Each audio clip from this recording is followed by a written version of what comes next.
MZ손보 인수전 뛰어든 BEF들. 부실 경영 되풀이 우려도. 금융위원회가 MZ손해보험을 부실 금융기관으로 지정해 공개 매각 절차가 진행되는 가운데 5개 이상 국내외 대형 사모펀드 운용사가 인수전에 뛰어든 것으로 나타났다.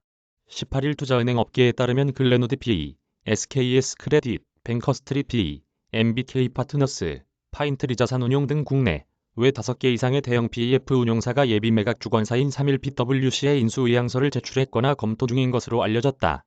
전략 투자자 한 업체도 인수를 고려하는 것으로 알려졌다. PEF 운용사들이 MZ손해보험의 인수전에 뛰어들려는 이유는 금리 인상으로 인한 업황 호조 영향이 있다. 손해보험은 대표적 금리 인상 수혜 업종이기 때문이다. 보험사는 고객에게 받은 보험료를 채권 등에 투자하는데 금리가 오를 경우 투자 운용 수익도 증가한다.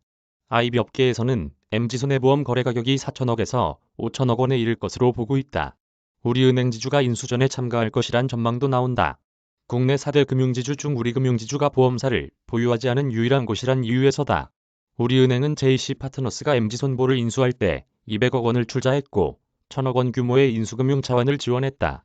이후 총 1,000억 원 규모의 추가 유상증자 일부 참여하기도 했다.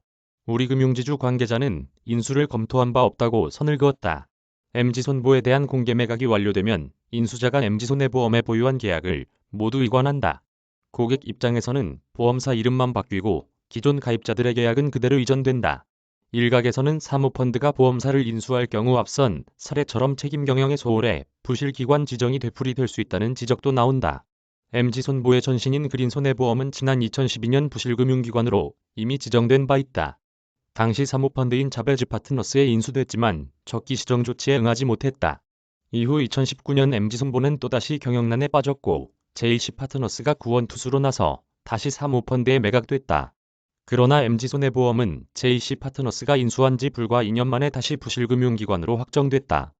지난해 기준 MZ손해보험의 당기 순손실은 617억 원을 기록했다. 보험업계 관계자는 MZ손보의 경우 사모펀드에 연이어 매각됐으나 정상화에 실패했다며 이번에도 사모펀드들의 인수에 관심을 보이는 것은 고무적이나 이들이 보험사 경영을 잘 할지는 미지수라고 말했다. 앞서 금융위원회는 MZ손해보험의 지급여력 비율이 보험업법 기준을 충족하지 못한다는 이유로 지난 13일 부실금융기관으로 지정했다. 이 보험사의 부채가 자산보다 1,139억 원 많다는 점도 부실금융 지정의 이유다. 이에 따라 MZ손해보험의 대주주로 있는 JC파트너스는 최근 서울행정법원의 금융위원회의 부실금융기관 지정 처분에 대한 본안소송과 함께 집행정지 가처분 신청을 냈다. 법무법인 세종을 대리인으로 선임한 상태다. 이 소송으로 인해 매각은 최소 6개월 이상 소요될 것이란 관측도 나온다. 카피라이트 조선비즈 앤 조선닷컴